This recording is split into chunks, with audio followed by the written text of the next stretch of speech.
Good evening. It's Friday, December 5th. Welcome to a new episode of System Update, our live nightly show that airs every Monday through Friday at 7 p.m. Eastern, exclusively here on Rumble, the free speech alternative to YouTube. As you can see, I am not in our normal studio. I've said that many times before. I don't know why I have to do that every night. And as a result, our setup is a little bit different. Will be for the next week or two. And I can hear the people with whom I work speaking in my ear, even though I shouldn't be. So hopefully they'll be able to do something about that as a result of my having just pointed out, though I think they're talking so much that they may not even be able to actually hear me. In any event, I wanted to say one point before we get into the show, which is that this week, despite not being in the studio, has been really easy for me when it comes to doing the introduction, because Monday was the first of the month. Monday was December 1st. And so every time we begin the show, I have to say the name, the date, the day, and the date. And oftentimes I have to try and remember, even though it's on my script in front of me with a teleprompter. I don't have a teleprompter with me, but I don't need one. And usually there's a little bit of confusion. I have to remember, like, wait, what date is it? What day is it? But when the date of the first falls on Monday, it's so easy to remember what the date is each day, because each day it just goes up by one. You remember Monday is the first. I feel like there should be a law requiring the first of each month to fall on a Monday. And then that way you would just always know, like, hey, if it's a Tuesday, it's only the 2nd, the 9th, the 16th, or the 23rd, and there's no other possibilities than the 30th, and it would be so easy for everyone to remember. You'd never have to be like, hey, what date is it? What's the date today? No one would ever misstate documents and have to do it over. I'm really strongly considering sponsoring a campaign to call for Congress to implement a law like that. Maybe we can have a hashtag like Monday is the first. I don't know. I'm just kind of working it out as I unveil it, but feel free to, let's get something going, some activism. All right, for tonight, as I think you guys know, every Friday night what we do is a Q&A session where we take questions from our locals members, which they submit throughout the week, and we always have more than we can get to. We select the ones that we think are the best, and oftentimes it's about topics we haven't covered or about topics we do cover, but from a different perspective. Just try and kind of diversify the discourse. I try not to see the questions beforehand, so I'm really seeing them for the first time when you see them for the first time as well. Sometimes we do prepare a little bit for the segment if I know I want to talk about something. So that's the format. And before we get into that, just a couple of quick programming notes. First of all, System Update is also available in podcast form. You can listen to every episode 12 hours after the first broadcast live here on Rumble on Spotify, Apple, and all other major podcasting platforms, where if you rate, review, and follow our program, it really helps spread the visibility of the show. Finally, as independent journalists, we do rely on your support in order to us to enable the independent journalism that we do here every day to continue. All you have to do is click the red join button to join our locals community. It appears right on the video page, right below the video on the Rumble page, and will take you directly to that community. It gives you access to a wide array of exclusive benefits. And every Friday night, we do questions that come exclusively from our local members. And most of all, it is the way that you can support our independent journalism. For now, welcome to a new episode of System Update, starting right now.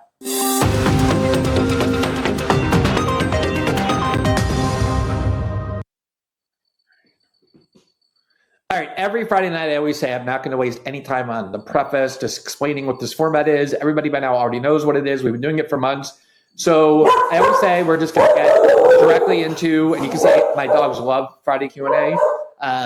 They're all over the place, so you may hear them occasionally. They love Friday Q&A, so they might be a little bit boisterous. It's like Friday night, I dressed up, down a little bit. Friday night is for me casual. The dogs can be a little rambunctious as well. Hope you are as well. All right, let's get into the first question that was way longer of a preface than I had thought it would be. And the first preface, the question is this, from Will Nunn. Hey, Glenn, can you talk about the disgusting Texas 31st candidate, Valentina Gomez, and what responsibility, if any, the conservative movement has in distancing herself and others like her? So for those of you who don't know who Valentina Gomez is, first of all, congratulations. You've really done something well for yourself. I'm sorry, I'm going to disturb that tranquility. But she has been a Republican candidate. She is in good standing in the Republican Party, to the extent that the Republican Party in Texas lets her run for office. She ran as a Republican primary candidate for Congress, a congressional district in Texas. I believe she ran for political office in Missouri as well, lost pretty decisively both times, but she's become a kind of social media spectacle.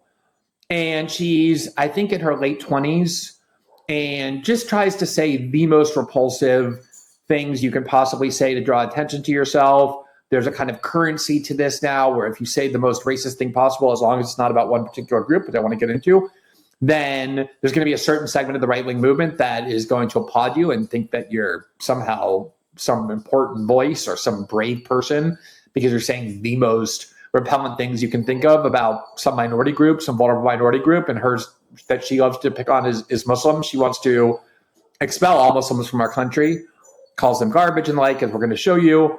And there's a lot of interesting things to say about this, including the fact that she's somebody who she wasn't born in the United States. She was born in Colombia, and she came to the United States, I think, when she was, as a teenager. She only became a U.S. citizen about 8 years ago. At the age of 18, she has no understanding of our country, of our constitution, of our political culture. The things she says are just not only blatantly unconstitutional, but just so completely contrary to the way that, whether you're on the right or the left, the United States functions. It's really stuff that only somebody would say who has not really been steeped in American political culture before. She's just very alien to American politics. And ordinarily, this would be the kind of person that the conservative movement would hate, just for that reason alone, that she's Colombian, she came to the United States, she only became a citizen recently. This is something they constantly said about Zahra Mamdani. But she has become quite a social media presence just by being particularly disgusting and then provoking, a bunch of people to call her racist. And because that term racist has been so overused and weaponized and exploited over the last 5 years, people developed a backlash to it, which was very natural and I think even valid. But it doesn't mean there is no such thing as racism. It doesn't mean there's no racist. Sort of like the way anti-Semitism is constantly exploited and weaponized to demonize people who criticize Israel. And that's certainly true. That's how it's often used, most often. But that doesn't mean there's no such thing as anti-Semitism. There still is something like anti-Semitism. And that's true of racism. So here, I think she got a lot more attention. And by the way, she's running in, I think it's the 31st congressional district. Yeah, that was what the question said. That is what it is. And she's running again. She's a primary challenger to an 84-year-old incumbent, this sort of like state judge in Texas, calls himself like judge. I don't remember his name, but he's a member of Congress. But he's a very obscure kind of backbencher member of Congress. He's 84 years old, running for re-election. So that means by the time he finishes his term, if he wins, he'll be 86. And Trump just came out and endorsed him. I guess he finds this Valentina Gomez person either himself reprehensible or just believes that she is not a good brand for the Republican Party, especially heading into these very precarious midterms. But whatever it is, he decided he would rather endorse an 84-year-old incumbent than her. But I wouldn't underestimate her, just because in our political climate, the more outrage you produce, the more attention online you can draw to yourself, that can become political capital, even if it's done in the most primitive, reactionary, trite, empty way, un-American way, as she does. So I do think she's worth talking about, because there's been this debate inside of the Republican Party in general, but inside the conservative and the MAGA movement in particular, over where to draw lines about people's views. Like when are somebody's views so far out of the realm of decency that we have to expel them in good standing from our noble and pure movement, our decent movement. And a lot of this was prompted by the rise of Nick Fuentes, and particularly Tucker Carlson's interview with Nick Fuentes, which really served to elevate him among a lot of conservatives. And that was really when the implosion happened. And a lot of Republicans, like Ted Cruz, who's, I think, planning to run in 2028 based on this view that not just Nick Fuentes, but Tucker Carlson are anti-Semites and we have to expel them from the party in the name of decency, are basically saying we can't tolerate racism in our party. And I've been saying the whole time, Republican Party, the conservative movement, you're absolutely fine being as racist as you can possibly want to be. The one thing you can't do is what Nick Fuentes does, which is speak about all groups equally, including Jews. That's the actual transgression. That's the actual offense. And the proof of that is, if Nick Fuentes tried to run as a Republican Party candidate, they would bar him. They would never let him be a Republican Party candidate. But Valentina Gomez says infinitely worse things about Muslims than, I don't mean individual Muslims, I don't mean Muslim extremists, I mean just all Muslims, says infinitely worse things about Muslims, including American Muslims, than Nick Fuentes has ever said about Jews. And yet he's a bridge too far and she isn't. And that's why I think it's worth exploring. So here she was on Piers Morgan. This was just, you know when it was? It was December 3rd, which I know without even looking is a Wednesday because Monday was the 1st. You see how easy that is? So this was Wednesday night. No one even needs to tell me. I see the date, December 3rd. And here's just part of what she puked out on Piers Morgan. In England. But as you speak, you see, I'm just seeing a brazen Islamophobe. And people say that phrase doesn't exist. It doesn't. And I'm sure you find it funny, but I think you can make perfectly pertinent points about what's happened here without descending into such vile hatred towards an entire religion. And there are 5 million Muslims in the United States. Why would you want to categorize them in such a grotesque manner?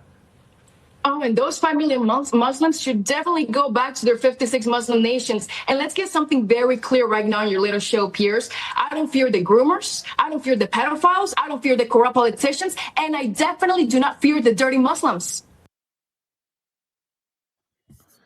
Yeah, I mean, I guess that in some very low level, primitive circles passes as for feisty courage. And like I said, a lot of her videos go mega viral among people who just love to hear people saying oh, the dirty Muslims, no dirty Muslims, get out 5 million out.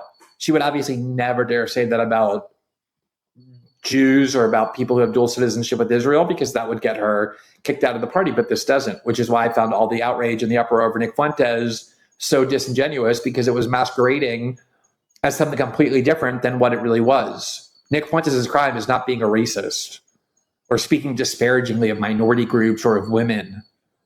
There are all kinds of very popular right-wing pundits who do that. Nick Fuentes, what differentiates him is that he also speaks disparagingly of Israel and speaks openly and candidly about Jewish power. That's the actual problem that Republican establishment and even conservative pundits have with him. And this Valentina Gomez person, if she's not kicked out of the Republican Party, and I don't think she will be, is living proof of that. I mean, you heard what she just said. She says it all the time.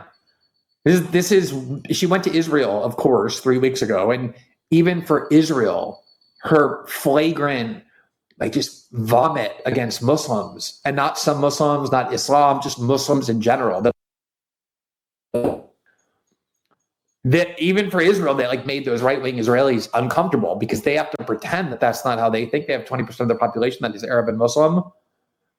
And they try and have relations with Muslim countries in the region like Saudi Arabia and the Emiratis. So even the Israelis can't speak in those terms and avoid speaking in those terms. I'm not saying that they don't think that way, but even they know enough not to speak that way. And she went there and they even, she went on a couple of TV shows and they were very uncomfortable with her, obviously. Here is her campaign ad. Just to give she's basically a campy caricature of some Colombian woman who comes to the United States and reads a few dumb blogs, listen to a few of the dumbest MAGA podcasts. And she's I know how I'm going to make a name for myself. I'm going to go even further. And she always having wearing shirts with machine guns and firing AR-15s or whatever. I mean, it's like I said, it's high camp, low camp, really. But I do think that she's gaining political capital in the conservative movement. Here is her campaign ad, part of it. Texas, I've officially filed to become your next congresswoman. So the choice is yours. Vote for me so we can kick every dirty Muslim out of Texas. Save your daughters from getting raped by Mohammed and protect our soldiers from getting murdered in broad daylight. Let me be very clear. We will make Texas the worst place for groomers, terrorist Muslims, pedophiles, and illegals to live in, so help me God. For me, this is just an election. But for you and your daughter, this is your life. Because Texas has only gotten more Muslim under these weak Republicans. New York City already fell to Islam. So did Michigan and Minnesota. And you're next in line. If Texas falls to Islam, it's simply because you didn't vote correctly. God bless you all. So let me ask you a question. If she were to go on Piers Morgan and say, I want to make Texas the most hostile place for Jewish garbage. I want all 7.5 million Jews in the United States, these trash, to get out of our country, go back to Israel. Or if she were to say, hey, New York has already fallen to the Jews, our country is captive to the Israeli lobby and the Jews, how many seconds do you think would elapse before the Republican Party immediately expels her from the party? About 3 seconds, maybe? She's been saying this stuff for a long time. She keeps joining the Republican Party wherever she goes. She also has a tendency she really wants to incorporate a lot of anti-LGBT language. She really wants to apply the same stuff to gay people, and you hear like some of these code words like groomers and pedophiles. The problem for her is that her brother, I think it's her older brother, is openly gay. And he actually worked for the mayor of Jersey City as his LGBT advisor. And it was discovered that he had donated money to her campaign while she was saying the most vile stuff, even about LGBTs, even though her brother is openly gay. And because he wouldn't apologize for having donated that money, the Jersey City mayor fired him. And now he's just sort of gotten more right wing or whatever. But it's a little awkward problem for her because you can see her, she wants to do it so badly. But because her brother is openly gay and he seems very loyal to her, which is fantastic, he speaks with an even heavier accent than she does. Again, not the sort of person who would normally be applauded in Republican politics, and she knows that. So I guess she figures she has to go over. So I don't think she's important. I doubt she's going to win. I just think she kind of is a perfect test case to look at what really the problem is with Nick Fuentes or supposedly Tucker Carlson and anybody else who's been criticizing Israel, like Candace Owens. Like, what really is the problem? Is it really that, they make disparaging comments about a minority group, they seem bigoted? I mean, whatever bigotry is, I know it's wildly overused. It's a term I genuinely and almost always try to avoid just because of how stigmatized it's rightfully become through overuse. But if anything is bigotry, it's, again, what she's saying about Muslims, that's like classic bigotry. It's like, if you need to teach somebody bigotry, what it is, you would show them that video, like, all 5 million Muslims are filth and trash, and I'm going to make it dangerous for them. In Texas, they should all of them get out of here. And just, constantly saying they're a threat to your daughter, they're going to rape your daughter. Again, that's infinitely worse than, and Nick Fuentes doesn't really talk disparagingly about Jews. His crime is that he's very critical of Israel, and he talks about the Jewish lobby and the pro-Israel lobby and Jewish power and the way Jews organize as a ethnic group or religious group in a way that, in his view, white people are barred from organizing. Now, you can think about what that you want. You can even think that's bigoted if you want, but it's certainly nothing compared to what this person is saying. This cartoon, this caricature, and yet she's running as a candidate in the Republican Party. Now, just to underscore that point a little bit more, there's this obese gentleman who has very openly devoted his entire life to Israel, named Randy Fine. He says that people call him the Hebrew Hammer, but in fact, he really calls himself that. And he became a member of Congress when he ran. I always forget, it's either the seat that Matt Gaetz vacated when he resigned from Congress when President Trump nominated him as Attorney General, or the seat that Mike Waltz vacated in Florida, northern Florida, when he became Donald Trump's national security advisor. I think it was Mike Waltz's seat. And he won because President Trump endorsed him as an America First candidate, even though the only country he actually cares about is Israel. And everything he's doing in Congress is about serving Israel, of course. And part of serving Israel now is that you don't defend Israel explicitly all the time because people are onto that game. They don't want to hear a defense of Israel. So it's become, instead, the code for defending Israel is to get everybody to just constantly attack Muslims because they're perceived as Israel's enemy. And if people are attacking Muslims, they're not talking about the power of the pro-Israel lobby and why our country is so captured by the interest of Israel, why we pay for their military, why we go to war for them, why we deploy our troops every time and put them in harm's way every time Israel has a new war, why our politicians make pilgrimages there. Notice they're not doing that to Muslim countries. We haven't fallen to the Muslims. And that is why Randy Fine is doing what he's doing. So he had been praising Israel. That really doesn't work anymore. People don't want to hear about Israel, especially in the American right. Their view is, look, we're Americans. We don't want to keep having to think about that country. So now the kind of op has become just trying to get Americans to do anything possible to get their minds off Israel and the pro-Israel lobby and get it onto hating Muslims. So that's what Randy Fine, that's what all the people who are part of the Israel lobby are now doing. And here was Randy Fine on X earlier today. Someone posted this video of Muslims who were praying at 5 a.m. on the streets of Brooklyn. I honestly don't know why they decided that this video was somehow offensive or indicative of what they called savagery and barbarism. I mean, they're literally just Muslims who live in Brooklyn who peacefully just got together for 2 minutes at 5 a.m. to pray to God, which the First Amendment guarantees your right to do, the free exercise of religion. And yet, let's show that video and then we'll show what Randy Fine said about it.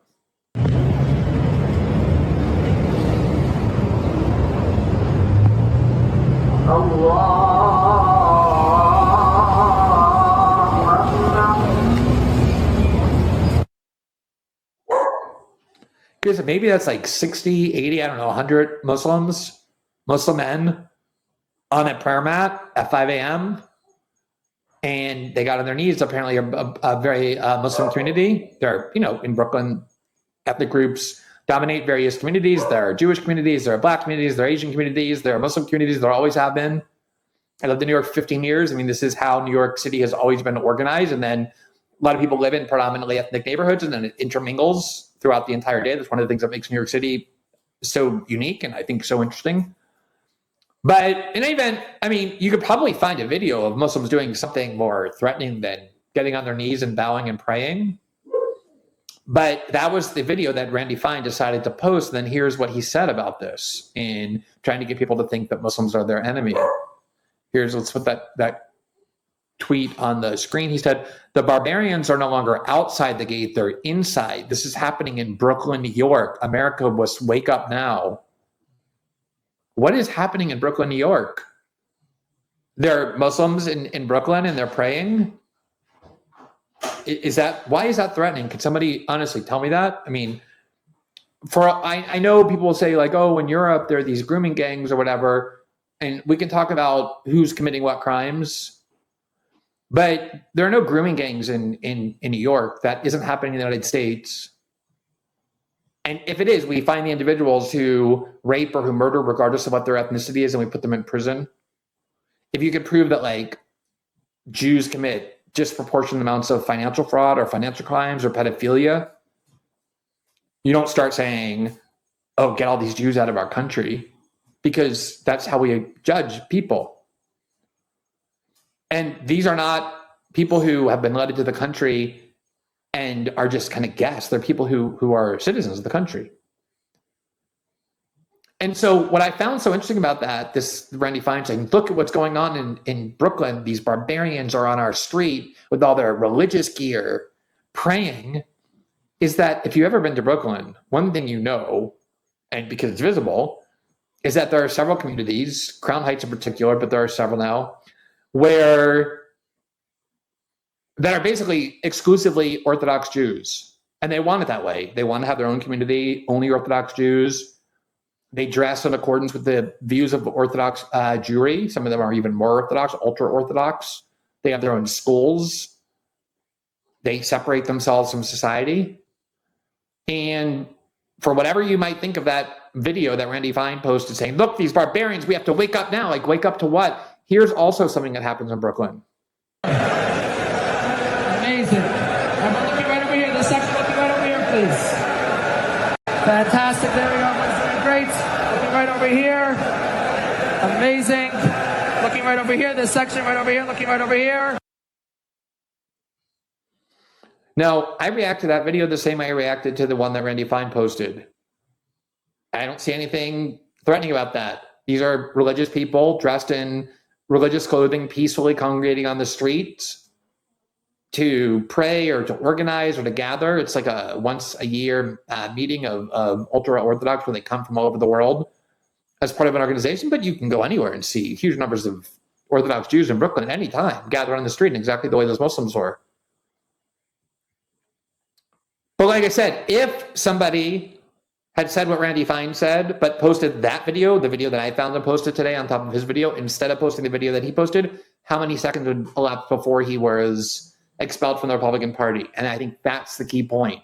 All this uproar over Nick Fuentes with Ted Cruz and the Heritage Foundation and Lindsey Graham and whomever saying, oh, these people can't be in our movement, they're racist.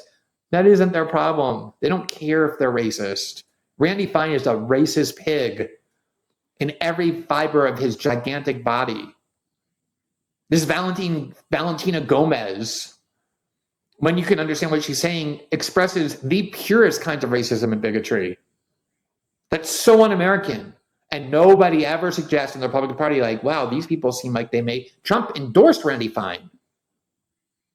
Nick Fuentes' crime, Tucker Carlson's crime for that matter, is not that they're racist or bigots. That it's that they talk about the influence and power of the one group you're not allowed to speak about. You can speak about as disparagingly as you want about any other group of people, except this one group, where not only can you just speak disparagingly about them, not only where there is anger about so-called bigotry, but it's a hair trigger sensitivity, where even Ms. Rachel, the primary school teacher, is considered bigoted anti-Semite because she believes that Palestinian children are human as much as their counterparts 20 miles away in Israel.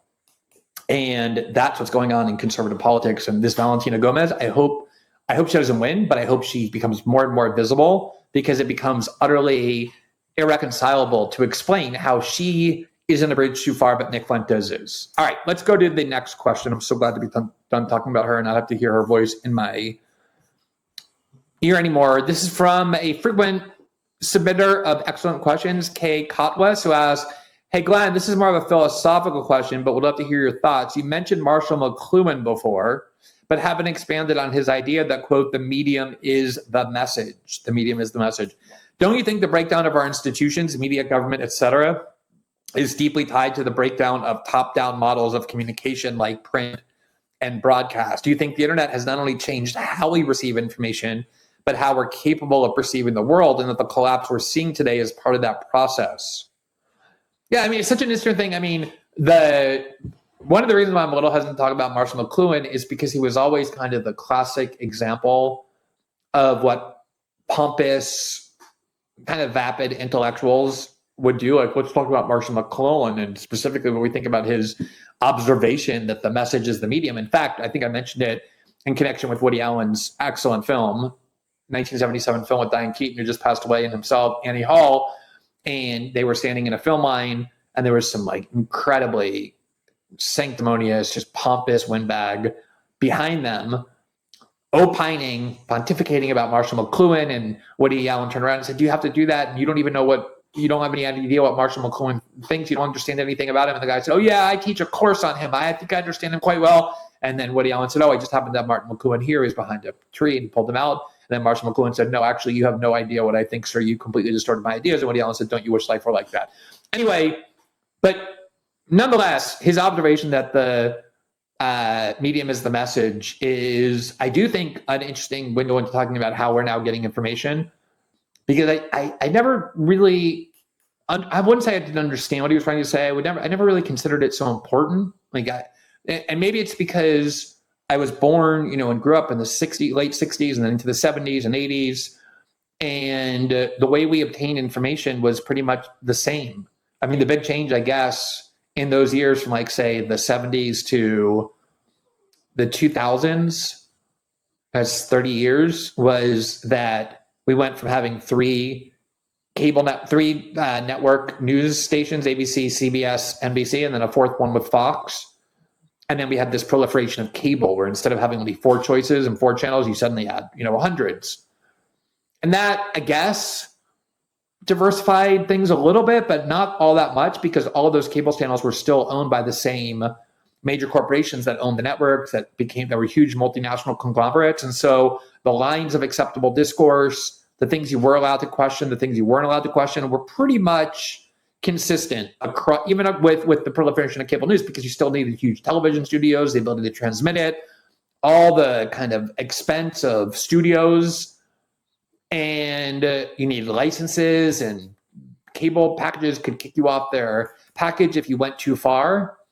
It's absolutely nothing like the proliferation first of the internet and blogs, and then independent media, and now the ability of shows like this and I don't mean like this right at the moment because I'm not in our studio, but if you have like a reasonably professional studio and setup that doesn't cost nearly as much as it did, you don't have to be a big corporation to be able to develop that. And even if you don't have such a huge studio, you can still attract a gigantic audience. And now there's, instead of going from 3 networks or 4 networks to, say, 80 cable channels, now you're talking about virtually infinite sources of information that you can get and that you'll continue to be able to get as long as the internet remains free, which is why a free internet has become such an important cause of mine, one of the most important.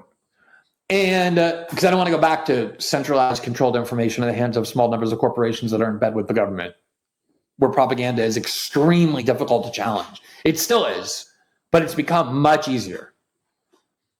And here I do think the medium is the message is an important observation, and you can see kind of clearly what McLuhan meant.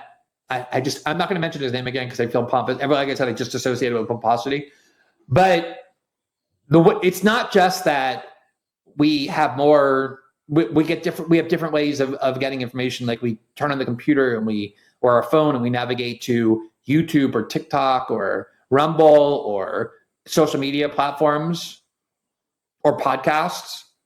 I mean, that is a remarkable change. And that means that now instead of having 80 options, we have an infinite number, and you don't have people staying within lines set by big corporations anymore. Everything becomes questioned. Every opinion can be heard pretty much. There's still some exceptions if you go into certain areas too far. I mean, just a couple of years ago, Nick Fuentes was banished everywhere. The only reason why Nick Fuentes was able to get a platform was because Elon unbanned him from X, and Rumble is a platform where he could have a show and not have to worry about being banned. And again, that's why I think free speech on the internet is so important, because whether you agree with Nick Fuentes or not, I think he represents the views of a lot of people. And it deserves to be aired and heard, not having centralized power brokers be able to say, this is something you can't hear, this is something you can hear. Whatever the dangers are of hearing too many views, that to me is infinitely more dangerous, empowering some power center to determine what you can and can't hear. And it's not just that it changed the way we consume information. It's not just that the medium is different, but so is the message, in the sense that there's really no more top-down information stream where it's in the hands of a tiny group of people. Instead, you pretty much, if you have something to say that isn't being said and you have an interesting way to say it, a way that appeals to people, you're going to find an audience. Maybe a mid-sized audience, maybe a big audience, maybe a gigantic audience. And some of this is not necessarily good. There is no change, societal change or transformation, that is all good and doesn't have any downside. I pretty much, if you ask me, like, what is the one universal principle you believe in about life, I would say that the overarching law of the universe is balance. Whatever you acquire that you desire, that's of value, extracts a corresponding cost. And simultaneously, whatever happens to you, whatever you do that causes you to lose something or suffer a loss, there becomes a corresponding value. And I just think this equilibrium is true in almost everything. And in any event, I mean, I can talk about like the study of yoga and things like this, and like how everything is about balance. And the more you extend one limb, the more you extend the limb in the other direction to maintain this central balance. I think the universe operates that way. But who cares? That's not really the point. I'm not delving into that. I just say that to say that there are some costs to this. Like you could have a pig like Valentina Gomez, like we were just talking. She's going to find, by appealing to the most primal and primitive and crudest instincts in people, an audience.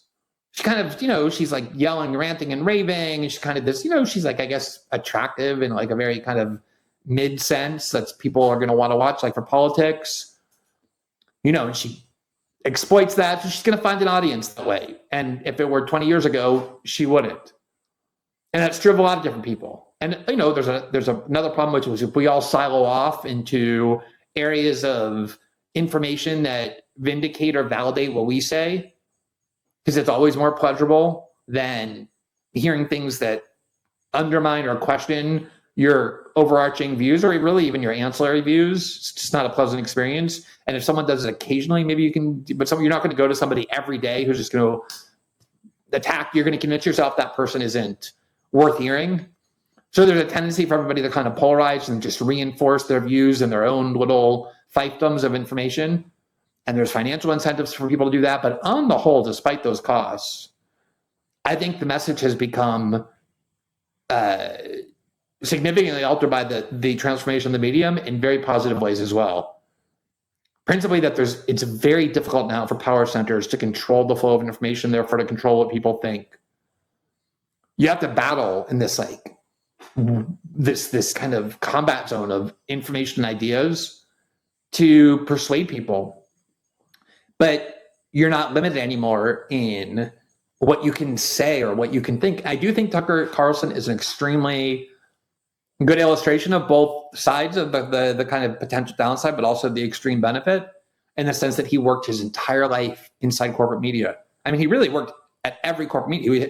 We had shows on CNN, MSNBC, and Fox, all three cable networks, major cable networks. He wrote for the Weekly Standard, which is Bill Kristol's neocon warmongering rag in the late 90s and into the 2000s. That's where he got one of the places he got his start. And as a result, he understood what he had to say, what the lines were. And he observed them because he needed to have a career. He had children, he had to support them. And I think he would tell you this. And he ended up saying a lot of things that he didn't give much thought to. He didn't really critically evaluate. Probably also because he was so connected to, as most political or media professionals were, this kind of narrow range of ideas. It was constantly being reinforced. You weren't exposed to people questioning things. They couldn't be heard. They weren't heard unless you really worked hard to seek them out. And he was a much more conventional thinker. And then he started getting more unconventional on Fox. And the fact that he got fired, despite being the highest rated host in the history of cable news, had a bigger audience every night at 8 o'clock on Fox, and still got fired because he began questioning things previously not questionable on Fox News, like the war in Ukraine, like NATO, like foreign policy dogma, like corporatism, doing whole shows on or segments on why hedge fund vultures contribute nothing to the economy and just suck out value and capital by constructing nothing. Kind of things that were never heard on Fox or really any, and he got fired.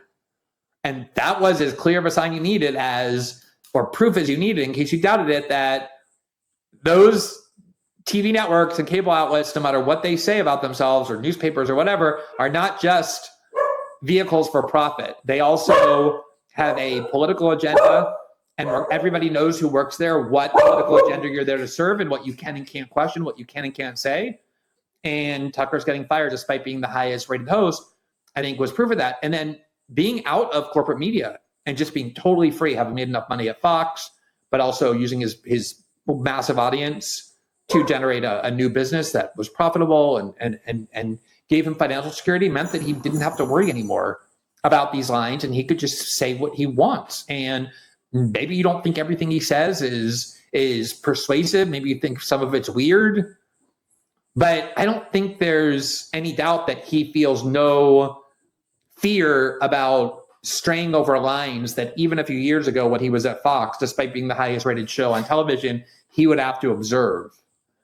And that is the kind of expansion of ideas and expansion of the range of views that are permitted, and the kind of questioning of orthodoxies and dogma that I think we've been missing for way too long. And it's not just that the medium has changed, but the message along with it has changed, not just the way we consume information, but the type of information we consume. All right, next question is from Alamats, who asked, would you please expand on the idea that there is a continuity of agenda in the foreign policy of the U.S.? That Middle East policy isn't run by AIPAC, Latin American policy by anti-communist Cuban Americans, or China policy, as these are all players in a larger billionaire-controlled fifth column born of the security state.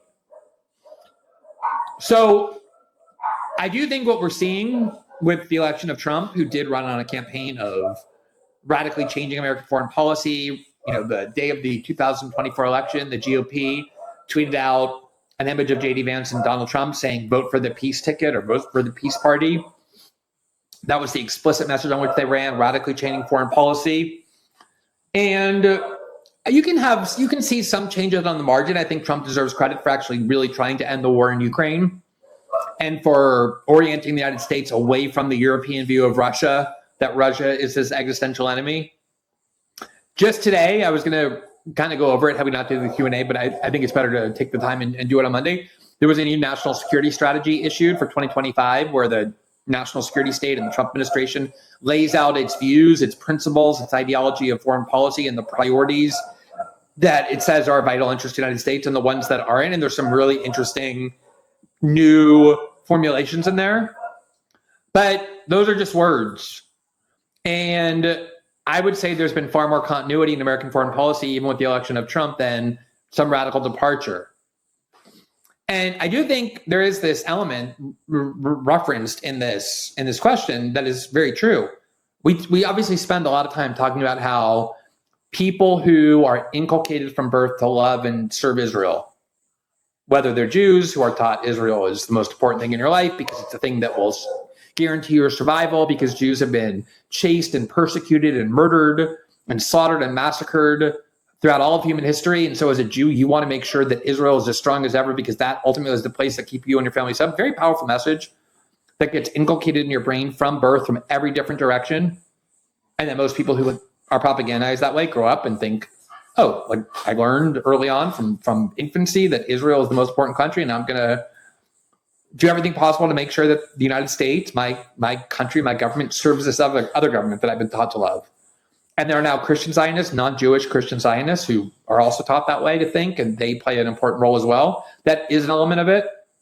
I think we haven't talked enough about how this desire for war in Latin America and to control the countries of Latin America, and part of that national security strategy today reaffirms the Monroe Doctrine, but has a Trump, I think it's called the Trump corollary to the Monroe Doctrine, basically the Trump version of the Monroe Doctrine, that we demand that the countries in our hemisphere cooperate with us. They don't have the right, if they're in our hemisphere, to allow China or Iran to have a presence in their country, even though it's their sovereign country and they might want to have relations with China. We are declaring the right to police the entire hemisphere and make sure governments that do that are going to get removed or pressure to change, which ironically, of course, is Russia's argument for the war in Ukraine. Ukraine is a vital interest to us. It's right in the backyard. It's a neighboring country, and we can't allow NATO in there. This is exactly what the Trump administration just affirmed, but not just about the neighboring countries, Mexico and Canada, but for the entire continent, the entire hemisphere, Central and South America. And I think one of the reasons is because there are very powerful influences inside the United States, and specifically inside the US government, who grew up in the conservative movement, who grew up in communities like the Cuban community, like the Venezuelan community, that are immigrant communities. A lot of them are first generation, second generation, like Marco Rubio, or Ted Cruz, or Bernie Moreno. I think he's actually first generation. This Valentina Gomez is first generation, and they come from those regions, or their families come from those regions. And I grew up in South Florida, very near the Cuban community, and we always talked about, growing up, I always heard it was very true. I mean, you experience this all the time.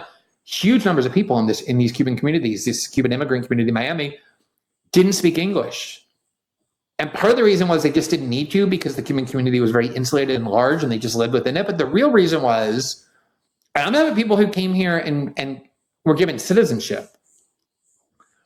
The real reason is that they viewed it as the duty of the United States and the U.S. military to go to Cuba and remove Fidel Castro for them, basically fix their country so that they could go back. So they even though they were U.S. citizens, they thought of themselves as being here temporarily until they could go back. And then they had kids, and the kids, got ambitious and went to school. They were hardworking. They learned English. Obviously, Mark Rubio was born in the United States. Nonetheless, when you grow up in that milieu, just like Jews growing up in a cultural ethos that teaches them that serving Israel and fortifying Israel with United States government resources and military is very important, a lot of people grow up in these immigrant communities like Venezuelan and Cuban, hearing from birth that the most important thing is we get rid of these governments in Venezuela and Cuba that are the bad governments, or in Bolivia. And then these immigrant communities get a lot of power, a lot of voters, a lot of money concentrated in places that are important political states like Florida, and they start sending members to Congress who are Cuban or who are Venezuelan in ethnicity or descent, or even as first generation immigrants. And they start looking at that region that they came from, that they heard about from birth, that their parents and grandparents come from, and prioritize and value. And we talk obviously a lot about the Jewish lobby or the Israel lobby and the way in which that's true. People are now talking more openly about that, but it's also true about a lot of other places. And the Latin American community, Cuban and Venezuelan immigrants communities in particular, are a big part of that. And I do think that that's why Marco Rubio is the number one driver of regime change in Venezuela, because he has long wanted regime change in Cuba and Venezuela, not for the Cuban people and the Venezuelan people to do it, but for the United States government to do it, for the United States military and our soldiers to be sent, for our resources to be used to go to those countries and change the government. And I think the insertion of this Monroe Doctrine, this Trump version of the Monroe Doctrine, where now we're going to be very focused on Latin America, South and Central America, and make sure these governments are doing what we want, if not under the threat of removing them. I think that's a big part of it as well. But so I do think politically that matters, but the overarching factor is what you asked about, which is the national security state is just this behemoth. It's not that old. It's basically 75 years old. It was created after World War II in the name of fighting the communists and Stalin's Soviet Union in the Cold War. And that was when the National Security Act of 1947 was enacted under Harry Truman. And people realized, wait, we're creating this part of our government that's like very different than anything we had before. It's designed to be secretive. It operates with very little accountability because of that secrecy. It's kind of for the dark arts. And then, of course, it just exploded and grew so that 13 years later, Dwight Eisenhower, a five-star general, Republican, who presided over the country for 8 years, from 1952 to 1960, on his way out, he had about 12 minutes on network news to give his farewell address, and he went out of his way to warn the military-industrial complex is something that's extremely dangerous of the country. That was before the huge explosion of the 60s because of Vietnam and domestic unrest and domestic groups, before the era of Reagan and trying to really win the Cold War, and then before the war on terror, which just put it into an entire different universe. So now the U.S. security state, the surveillance state, the militarized state, the U.S. security state is a gigantic part, not just of our government, but of our country and our industries, like Eisenhower warned, but it's so far beyond what Eisenhower could have dreamed about, but that it would. And you have, huge multi-trillion dollar industries like the oil companies who have the biggest interest in getting control of Venezuela. And then you have, the military industrial complex like Raytheon, General Dynamics, and Boeing, and Palantir, and Booz Allen Hamilton, that are all leeches, and not just them, but Google and Amazon and Facebook and Apple, that are all, just like so with their fingers deep into the treasury of the United States government, that the wealth and power that they have amassed and their dependence on the continuity of wars and foreign adventures and just the assertion of U.S. military force all over the world, Donald Trump is no match for that, no matter how much he wants to be, even if he did. Barack Obama was not either. I mean, that's why I think smart people say that the one thing that is certain in life beyond death and taxes is the continuity of bipartisan U.S. foreign policy. Until there's some major backlash by the population, a left-right unity against it, I think it's going to continue for the foreseeable future, no matter what people in campaigns say they're for or what they're going to do. All right, next question is from Cushman. Glenn, Trump took more money from Elon Musk than from Miriam Adelson, yet Trump is willing to insult and cut ties with Musk very publicly, but he acts submissively with Adelson and Netanyahu. Do you have any thoughts as to why? So, well, first of all, the Adelsons have been Trump's massive donors for going back all the way to 2016, the first time that he ran. I don't know that they were his preferred candidate, but once it became clear that he was going to win, they stepped in with all their money. We showed you the video many times where Trump said during the 2024 campaign, nobody was at the White House in my first term more than Sheldon and Miriam Adelson. And every time they came, they wanted something for Israel. And so keeping Miriam Adelson pleased, and it's not just Miriam Adelson, it's Sheldon Adelson. They're the richest of the Israel First people. I mean, I'm not using a disparaging term. I mean, I'm using the term that they describe themselves as being. I mean, Miriam Adelson is an Israeli. She was born in Israel, lived in Israel most of her life, married Sheldon Adelson, got naturalized as well as an American citizen. She's a dual citizen, but everything she does is about Israel. And Sheldon Adelson said once, just to give you an idea of his priorities, he said, my son fought in the U.S. military, but not in the Israeli military, unfortunately. He wishes he had fought in the Israeli military. So these are people who have been with Trump for a long time, but it's not just the Adelsons. It's like, yes, Elon Musk came in and put all of his might and weight behind Trump in 2024, but Elon was never a Trump person. He was still raising money for the Obama world. Silicon Valley loved Obama and the Obama administration. Elon was never really part of Trump's world until kind of the last year or two. But it's not just Miriam Adelson and Sheldon Adelson. They're the richest, but you have like all these other, like Larry Ellison, who's the second richest person on earth, and also the largest private donor to the IDF, who just bought, TikTok as a consortium, and through his son bought, CBS and Paramount, and tried to bid on Warner Brothers and Discovery and CNN, and got outbid by Netflix, which announced today that it was purchasing all those properties.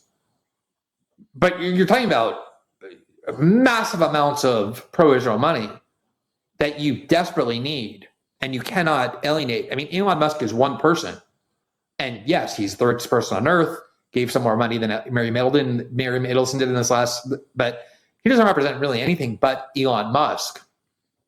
And if Trump splits with Elon Musk, not like all of Silicon Valley funders are going to go with him. The Silicon Valley funders and oligarchs are going to be even more interested in ingratiating themselves with Trump to get what they can get out of him.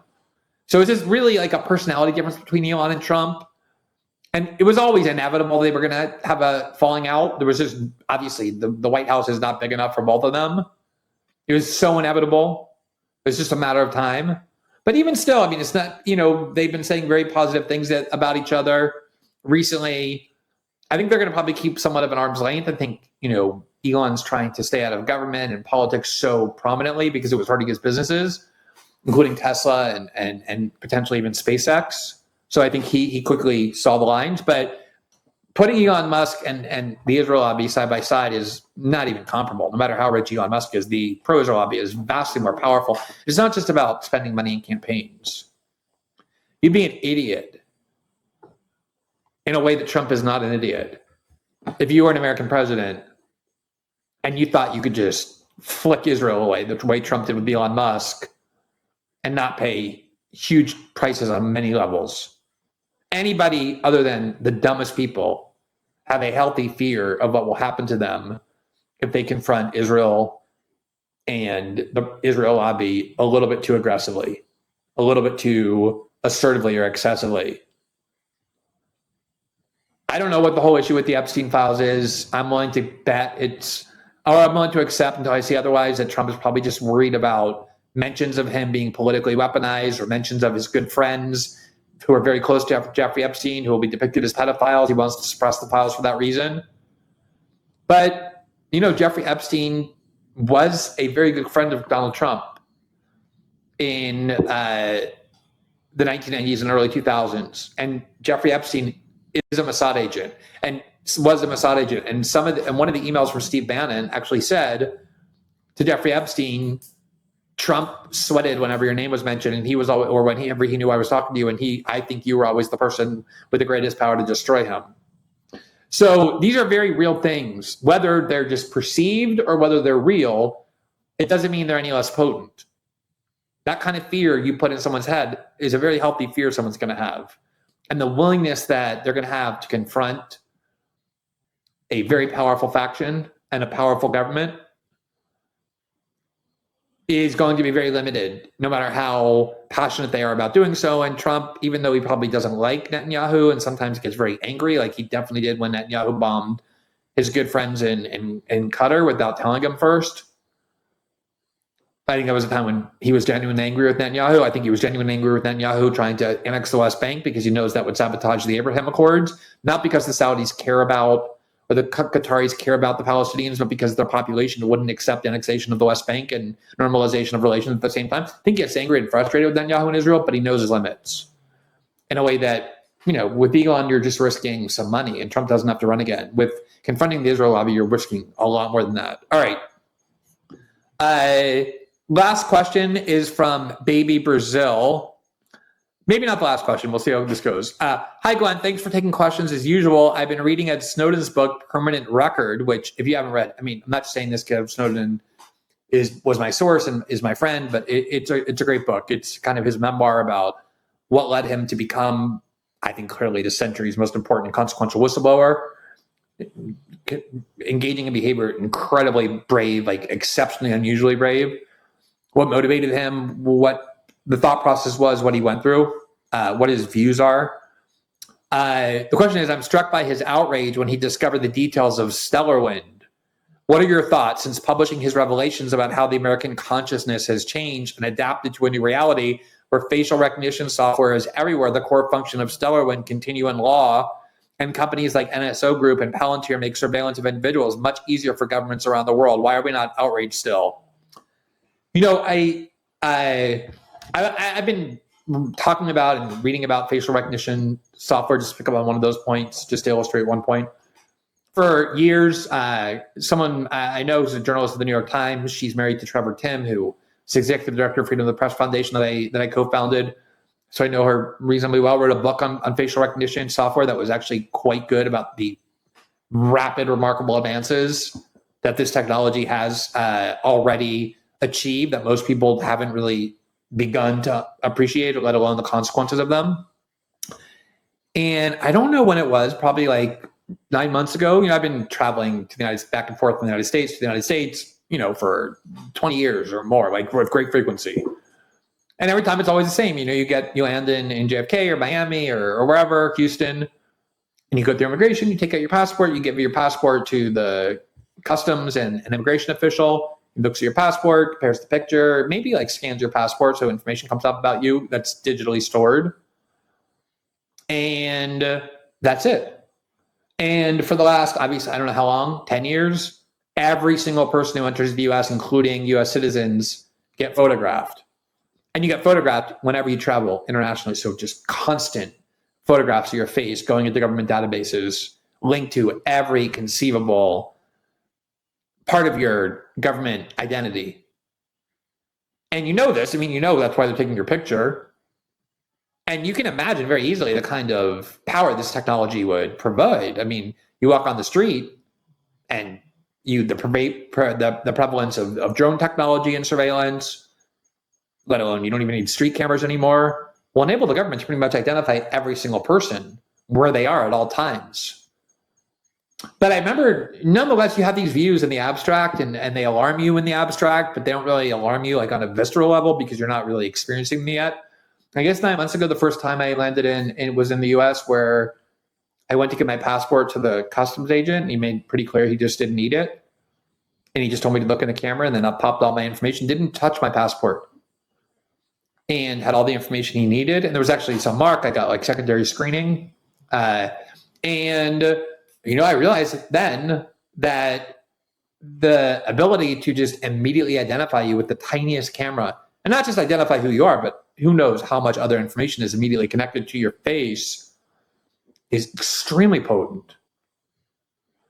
There was an article today in the Wall Street Journal about how Israel used its genocide and destruction of Gaza to test all these great advanced new weapons, including ones from Palantir. And I'm certain that one of the things they were doing, and I say I'm certain because when I worked with Jeremy Scahill on our very first story after we founded The Intercept, he came to Brazil to work with me because he had a source who had given him information. I was working with the Snowden Archive, and we combined them to be able to report on how one of the ways the US government was selecting targets to kill in Afghanistan and Pakistan was through a kind of incipient artificial intelligence where it would analyze the metadata of every person a certain person was talking to. So if you were somebody who talked to people with many people with frequency who were deemed terrorists in this database, you'd get a very high point score. And then if you were exceeding a certain point score, you became a legitimate target to be killed. And you can imagine how quickly and easily error could happen. If you're a journalist, you might be talking to the Taliban all the time in reporting. If you're a government official, you might be talking to all kinds of people the US government dislikes, and you could compile a very high score that puts you on a kill list. And then a drone just comes by and blows up your house. Obviously, that's what the Israelis were doing a lot of, as well as new weapons that they were using to incinerate things. And the article was actually about how Europe a lot of European countries who are making a big showing flamboyantly of condemning the Israelis and even making a point to say we're not going to allow Israel to do this, or we're going to not have contact with Israel for this. Israel now, because of the 2-year experience that they had of testing weapons on the people of Gaza, now has a major export industry of advanced technology and defense. And the Europeans are very interested in buying it for themselves because they think they're going to have a war with Russia, and they no longer think the U.S. is going to protect them. And so for all the talk about, Israel, we condemn Israel, and they're very much in bed with the Israelis, eager to acquire these weapons that have been proven on the battlefield to be effective. Proven meaning Israel was just experimenting in Gaza on the people, the Palestinian people, to prove what kind of weapons worked or didn't work in the battlefield. And a lot of it is artificial intelligence. That's why Palantir is so important. A lot of it is it's kind of trying to assign scores, but in a more sophisticated way, to who deserves to live and die based on just algorithms and predictability and machine learning. And then Palantir not only provides the evaluative software and the algorithmic analysis, but also the weapons that are then connected to it. So they're kind of like robotic, artificial intelligence driven drones that just can go around and suck up information. Then based on the information it sucks up, make a decision. I'm saying decision in quotes because it's really based on technology of mass surveillance and artificial intelligence to decide who lives and who dies. And so you can say, well, what about all the uproar? And there was a lot of uproar over the Snowden reporting. I mean, I was in the middle of it. I know. I mean, it was a very real consciousness transforming moment. It went on for 2 years. It was the top story in countless countries. And it led to legislative changes and diplomatic relations being severed or altered, to all kinds of laws in countries designed to build their own infrastructure to protect their technology. And mostly what it did is it changed the behavior of big tech.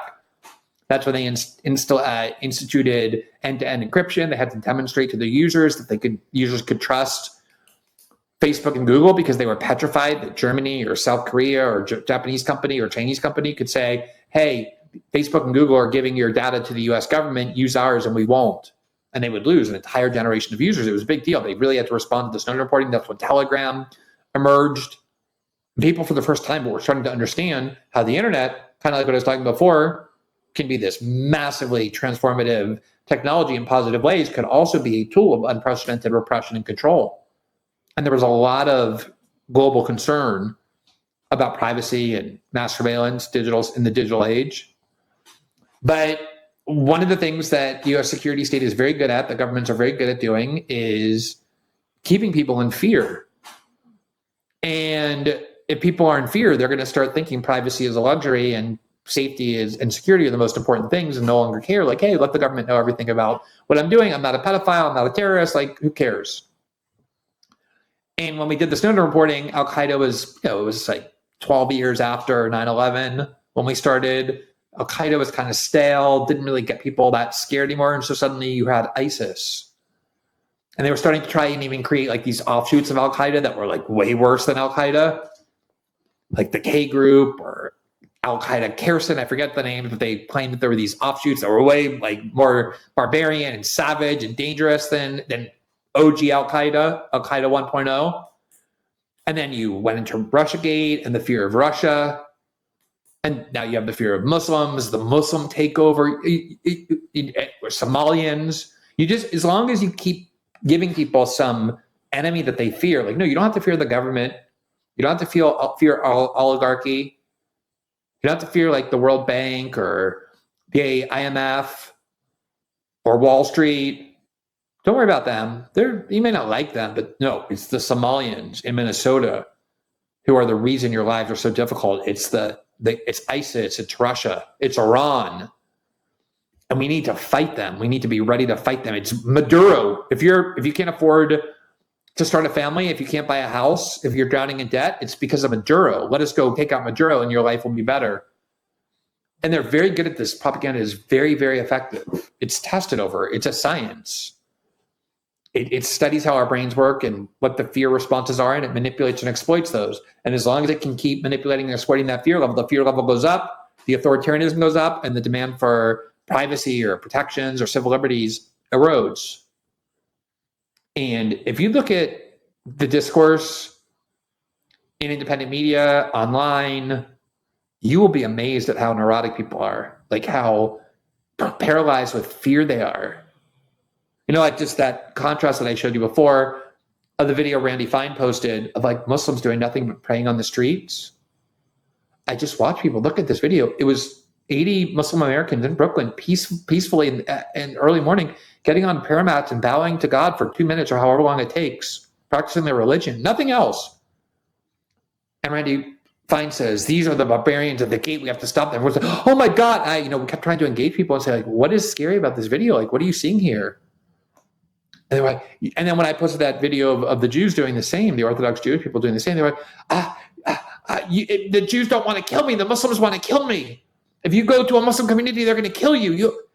It just, and you look at these people who think they're so tough and strong, like Fox News and like Ben Shapiro or whoever convinced them that Muslims are their problem, not like the distribution of wealth, not the centralized control of money and power, not the military defense contractors, the banks, or Silicon Valley or big tech. No, forget about that. It's these Somalians in Minnesota. Those are the people who are endangering you. And you're like, how does that work? And we're tribalistic. The more you point out the differences, that's why people got mad at me when I posted those Orthodox Jews, because most Americans look at the gathering of those people and they say, yeah, those people don't look like us, so they're different too. You otherize people, you just point out that somehow they don't think like you, they're not rational, and then suddenly people are focused on that and they're frightened and scared.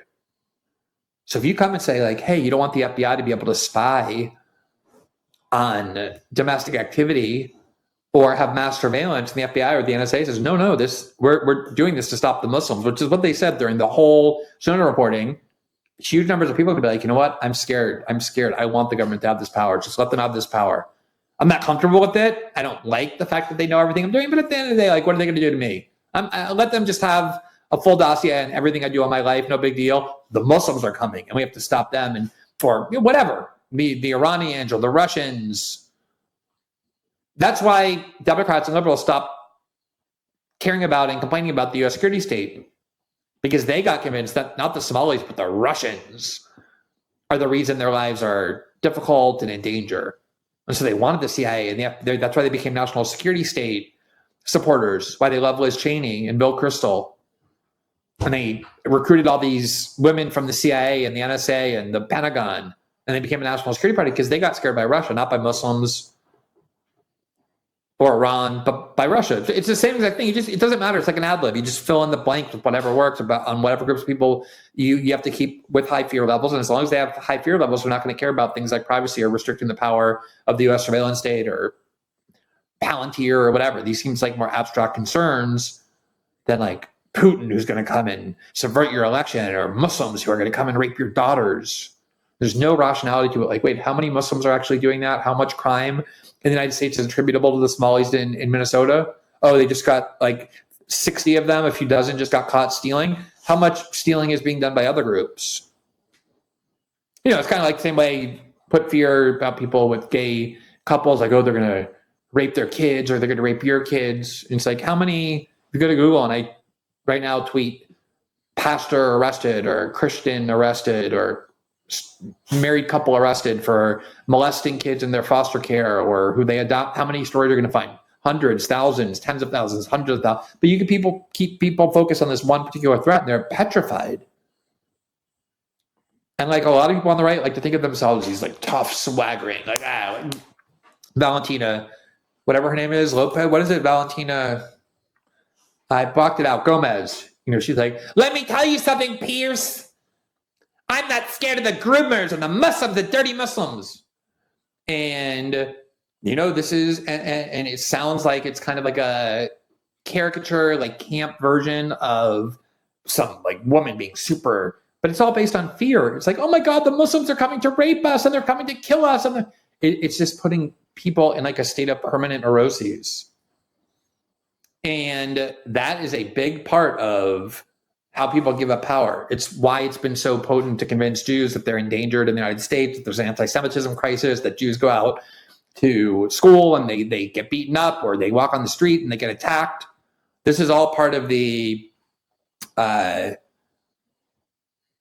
part of the fear mongering of what keeps people uncomfortable with government centralized power like surveillance and the like, but willing to accept it if it means that they can stay safe. All right, you know what? I'm going to end it here. We had one question about something I do want to just quickly address, which is, I don't know how many of you saw it.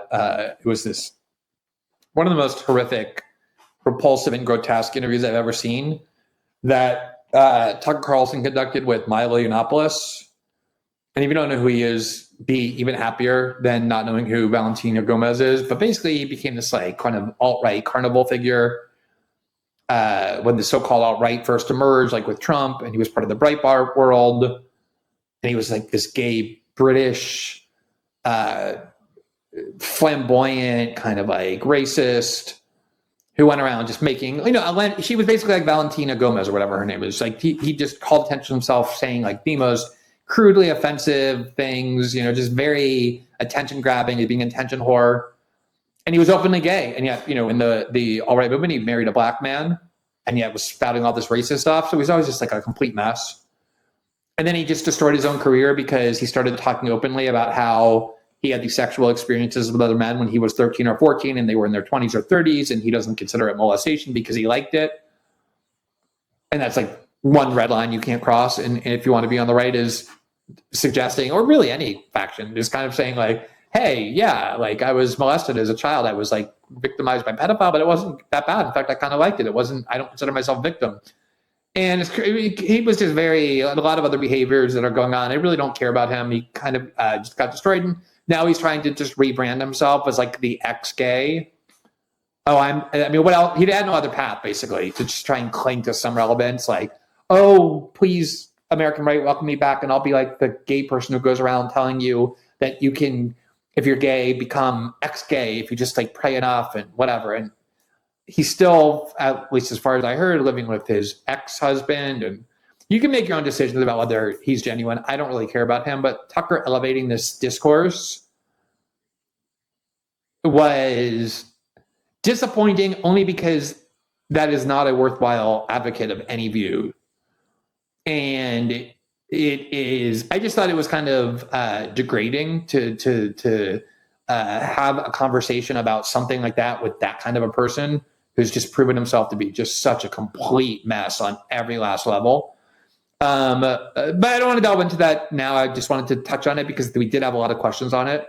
Maybe I'll address it next week. Maybe I'll talk to Tucker about maybe going on his show and kind of re-raising that topic and addressing some of what's said. Also, we had Matt Walsh on. I did a segment on that where Matt Walsh said, it is infinitely better to leave a child in an orphanage or a shelter or foster care and to allow them to be adopted by a gay couple. Infinitely better. He said, not even a close competition. And I did a segment on it because anyone who's ever seen an orphanage or a shelter or the foster care system where kids are completely abused, sexually assaulted, passed around, beaten, neglected, abandoned, no resources, no structure, anyone who says that is better, subjecting kids to a life with no parents, no family, than putting them in a stable home with two women or two men who are married, is really somebody who has a lot of internal problems, or just somebody who purports to care about kids but never does anything for them. Like, leave them in a foster care, an orphanage where they're highly likely to get sexually abused, physically abused, abandoned, like neglected on every level. And so I did a segment about that, and I talked a little bit about that. But this was, at least, Matt Walsh is somebody who a lot of people listen to. Like, he's somebody who can express his views in a competent way. And I don't think those views should be excluded. He speaks for a reasonably sufficient number of people, but it's fine. I wasn't angry that Tucker put him on the show or anything. But this person is just a broken mess of a human being who really doesn't speak for anybody. And if you really want to have a conversation about whether straight people can become gay through enough like pornography and propaganda, which I think it's weird. I've never heard any straight person before say, I think if I had just been exposed to a little bit more gay porn and propaganda, I actually could have become a gay person. But conversely, you want to say like people who are gay or religious straight who have been subjected to trauma. These are like very nuanced topics that require a lot of deep understanding about the research, about the psychology, about sexuality. And if you want to have that conversation, and Tucker actually brought it up with Piers Morgan a few days ago, so it's obviously something on Tucker's mind. Anyway, I said I'm not going to talk about it. I said I just wanted to touch on it, so I am talking about it a little bit more now. But if I'm going to do it, I'll do it in a more constructive way. We'll gather some of the video from that interview and some of the materials necessary to respond. Just wanted to give a couple some preliminary thoughts because we did get a lot of questions about it. All right, so we're basically out of time. We got through a good number of questions. I thought that was a very healthy discussion. As always, like the questions are what determines the quality of the show, and honestly, the questions are invariably great and thoughtful and provocative. We always have way more that we want to get to than I'm able to get to. So thank you to everybody who continues to submit these and participate in the show this way. It makes a Friday night too like a kind of different show because a lot of times I get questions that I haven't thought about myself or that I've been brought up myself. And so just kind of keeps me on my toes more. And I really enjoy it, especially, when I don't see them either at all or just very, very shortly before the show is about to go on. So thank you to all the Locals members who have been contributing that way. And for those of you who want to join the Locals community, you can just click the red join button right below the video player on the Rumble page. There are a lot of exclusive things we do there. We're actually putting together a video about where I am now. It's like a small farm that we got. It's kind of a childhood dream to be surrounded by all these animals, like farm animals and dogs, just shelter dogs and like tons of different animals. We're going to put together a little video about that. And we do a lot of exclusive things like that, exclusive content, interview segments, things we don't get a chance to put on this show. But really, it is the community on which we most rely to support the independent journalism that we do every night. All you have to do is click the red join button right below the video player on the Rumble page, and it will take you directly to that platform. For those of you watching this show, we are, needless to say, very appreciative, and we hope to see you back on Monday night and every night at 6 p.m. Eastern live exclusively here on Rumble. Have a great evening and a great weekend, everybody.